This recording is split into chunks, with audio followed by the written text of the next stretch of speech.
Welcome to Always on Wire. Today we're talking about Wong Soon Koh's powerful response to division. We're jumping right in.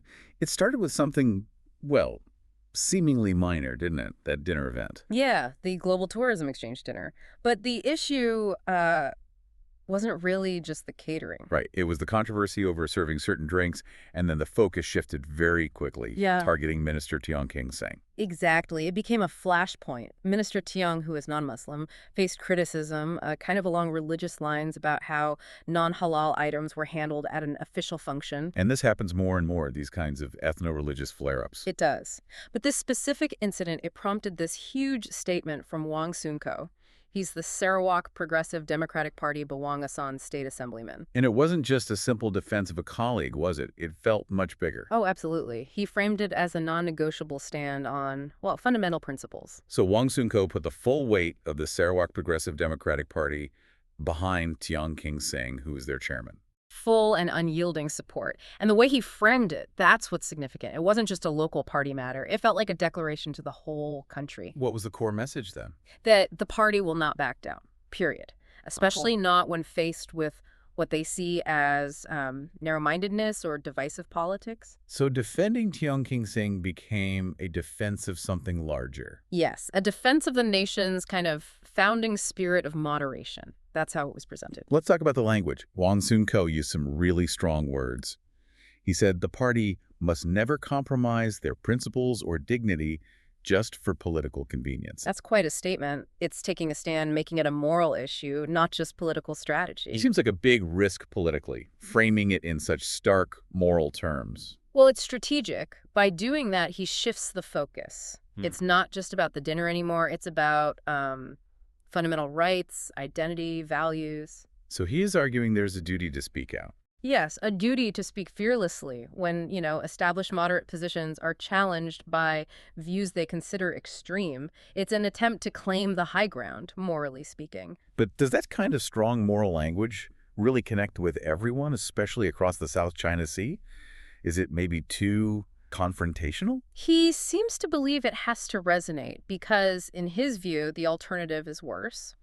His assessment of the national situation is, well, pretty bleak. How so? He described the nation as being at a really dangerous point, increasingly polarized, increasingly extreme. Deviating from the original plan, so to speak. Exactly. Deviating sharply from what he sees as the founding spirit of Malaysian moderation and inclusivity. He's basically sounding an alarm bell. And he specifically brought up the idea of Malaysia's identity. He did. He emphasized that Malaysia was built by many races and religions. It's not, and should never be, the exclusive domain of just one race or one religion.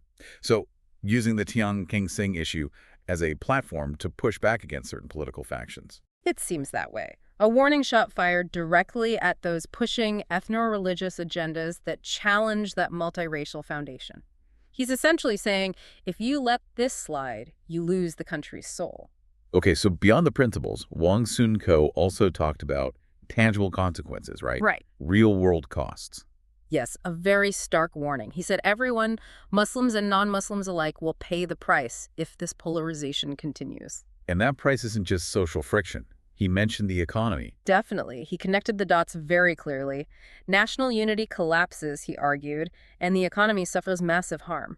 How would that work? Think about investment, international standing, a fractured, politically unstable Malaysia. It just can't compete effectively. Foreign investors get nervous, local confidence drops. So national unity isn't just a nice idea, it's an economic necessity in his view. That's his core point. Division weakens the nation economically. A fragmented Malaysia can't be a strong Malaysia globally. You lose that competitive edge. That makes sense. Stability often attracts investment. So if the national picture is looking fractured, according to him, what's the alternative he's pointing to? And this is where Sarawak comes in. He strongly contrasted the national situation with the Sarawak Way. Presenting it as the model. Exactly. As the working example of peace, harmony, rational coexistence. It's a deliberate contrast, positioning Sarawak as more stable, more mature perhaps, than some peninsular states. Highlighting their own multi-faith harmony. Yes, showcasing it as proof that a different path works. Did he give specifics about this Sarawak Way, beyond just harmony? He did. He pointed to the state's premier, leading with genuine inclusivity, respecting all religions, and a very pragmatic approach to governing. Focusing on results over rhetoric. That seems to be the implication. Practical governance, delivering for the people rather than getting bogged down in divisive political games. And the takeaway from that model? That moderation brings stability. And that tolerance, real tolerance, fuels progress. It's presented as concrete proof. Prioritize the common good over extreme identity politics. And you get stability, you get progress.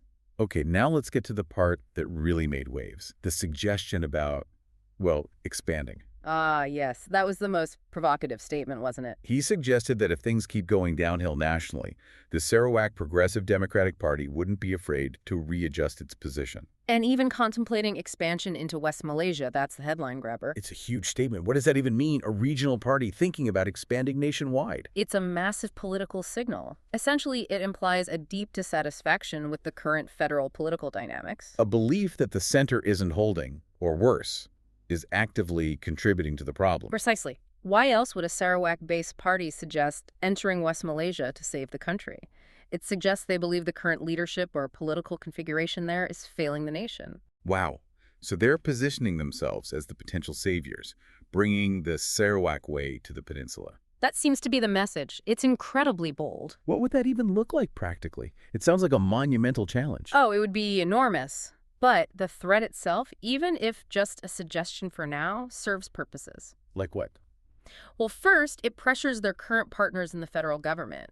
It's like saying, get your house in order regarding moderation, or we might just bring our model over and compete with you directly. A direct challenge. And second, it positions the Sarawak Progressive Democratic Party as perhaps the only major force actively championing this kind of multiracialism against what they see as rising extremism. So, claiming they have the leadership and the values the rest of Malaysia needs right now. That's the subtext. That Sarawak holds the key, the leadership, the unity, the spirit needed to pull the country back from further polarization. It's like they're trying to set the terms for national unity based on their own experience. Except our way, or face disruption. It's a very calculated projection of strength and clarity. The core message they want everyone to hear is that real national strength comes from moderation and tolerance. And progress comes from respect and courage. Exactly. That's the crucial takeaway they're offering. It's essentially an ultimatum. Adopt this approach, the Sarawak Way, or risk continuing down a dangerous path. So, wrapping this up, Wong Soon Koh's statement was much more than just defending Tiong King Sing. Much more. It was a strategic political play. Defend the chairman, yes, but use that moment to issue a really stark warning about fundamentalism and the potential fracturing of Malaysian society. Turning one incident into a sort of manifesto on national unity and the dangers of division. A powerful move. And it leaves us with a big question, really. Thinking about the costs Wong Soon Koh described, economic decline, social breakdown. Yeah. What role can Sarawak's model of moderation genuinely play? Can it actually influence the political direction across the straits and help stabilize things against these pressures? It's something to consider. Remember to like and subscribe for more videos like this.